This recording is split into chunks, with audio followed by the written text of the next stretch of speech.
Hello guys, we are on the second game in the series of the initiative, and this game is a Rui Lopez game, and let's see how the white player gets the initiative and wins very convincingly. And e4, e5, knight f3, knight c6, bishop b5, a6 and bishop b4, bishop a4 and d6, castle shot and bishop d7, c3 and g6. And here the white player is fine and the black player is Alikane. It is played in Netherlands 1938, and Alikane here chooses one of his favorite setup against the Rui Lopez. It looks flexible, but actually the bishop on g7 very often remains closed in or strongly restricted by the c3 pawn. Now d4, bishop g7, d takes e5. I like this move. White simply keeps the advantage due to more space or better harmony depending on black's next move. Now knight takes e5. Black wants to exchange material. Here d takes e5 would lead to a position where black may soon be frustrated. The c6 knight and g7 bishop are badly placed. Now knight takes e5, d takes e5, f4. Very inventive play by Fine.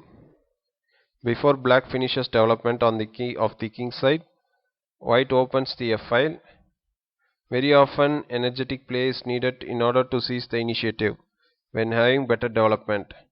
Now bishop takes a4, queen takes a4 check and queen d7. Alikane was probably unsettled by Fine's suggestive and direct play.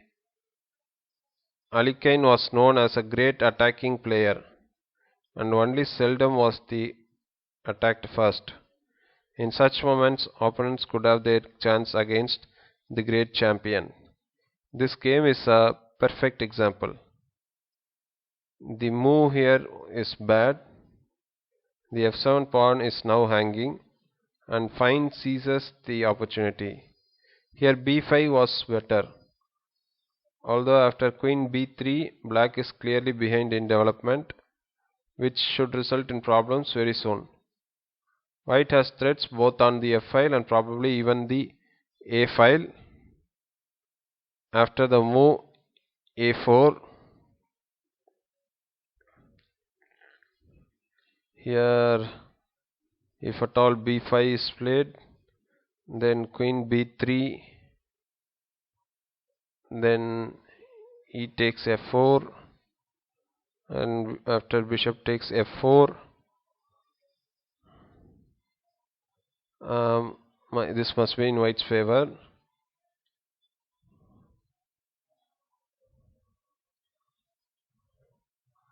After queen d7,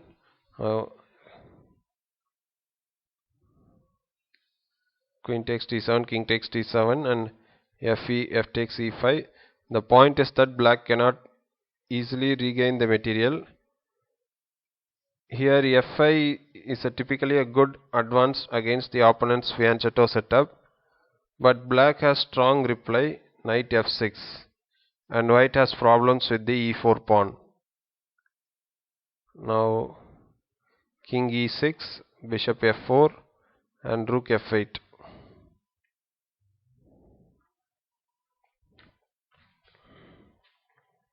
Protecting the f7 pawn. Now knight to d2, bishop takes e5.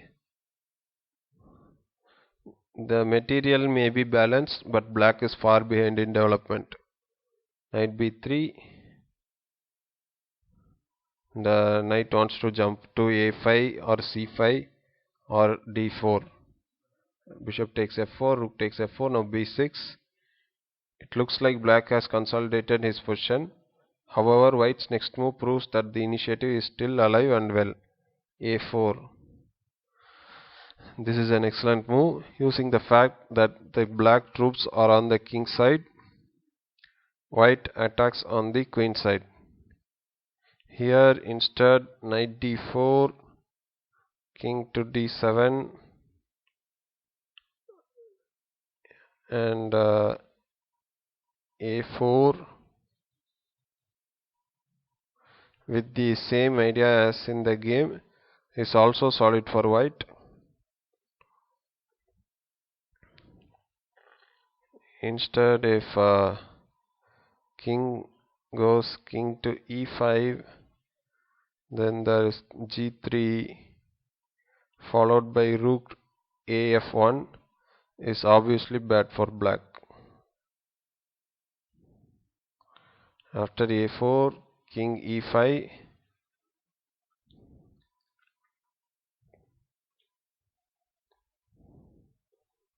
here instead if knight f6, then knight d4 check, king e5, g3 with the threats of knight to c6 and rook af1 is better for white. After king e5, g3, knight f6. If knight e7 is played, then a5 crushes black's queen side.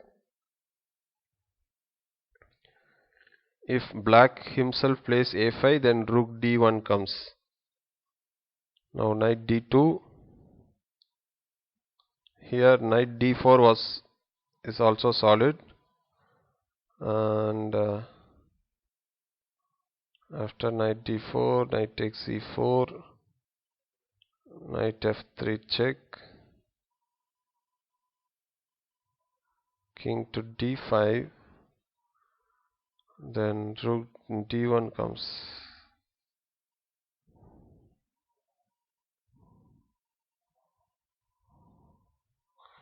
After knight d2, then knight h5,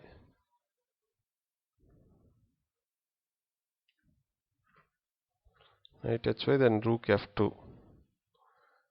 If at all king e6, then a5, b5, knight to b3, knight d7, knight d4 check, king e7, knight c6 check, king e6,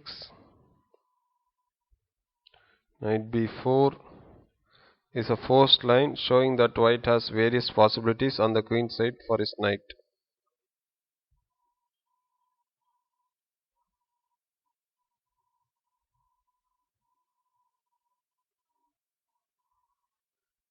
After knight h5, then rook f2, king e6,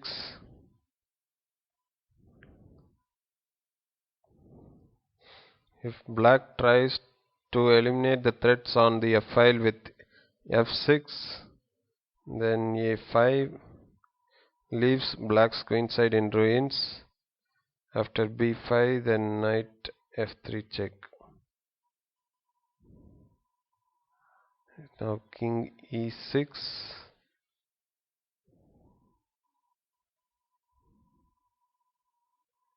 king e6, knight d4 check, king to f7,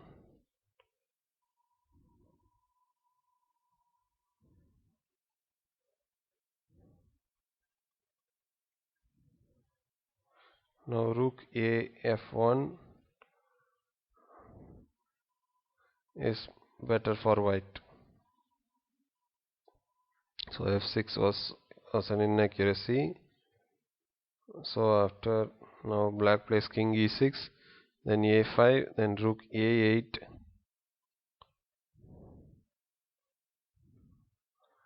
if b5, then knight b3, king e7, knight c5, rook a8, now rook to d1.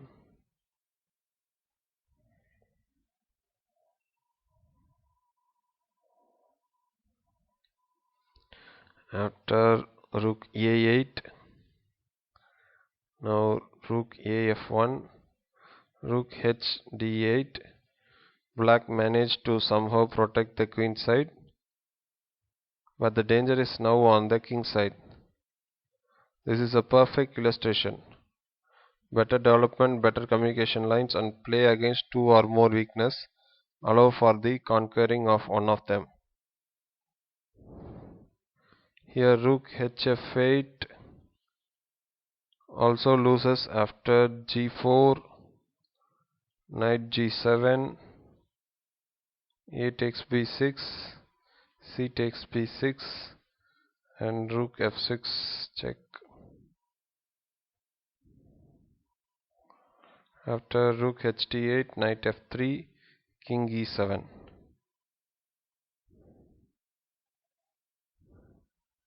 If at all f6, then a b6, c b6, then knight d4 check, king f7, g4 with a win. After king e7, a b6, c b6, now knight g5. The game is over and the rest is a matter of technique.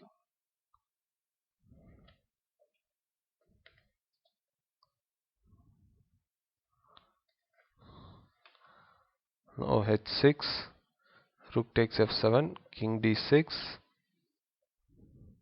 knight f3, g5, knight d4. This knight has performed miracles in this game. Fittingly, his majestic role decides the game. Now rook e8, rook h7, rook h8, rook f7. Look at black's army. All the pieces are terribly placed. The king is the most active piece and faces mating threats. Now after rook takes h7, rook takes h7, rook f8, rook takes h6 check, knight f6, knight f3, then king c5, knight d2, g4, rook g6, knight d7, now rook takes g4, knight e5, rook g5, king d6, rook f5. The rest is simple.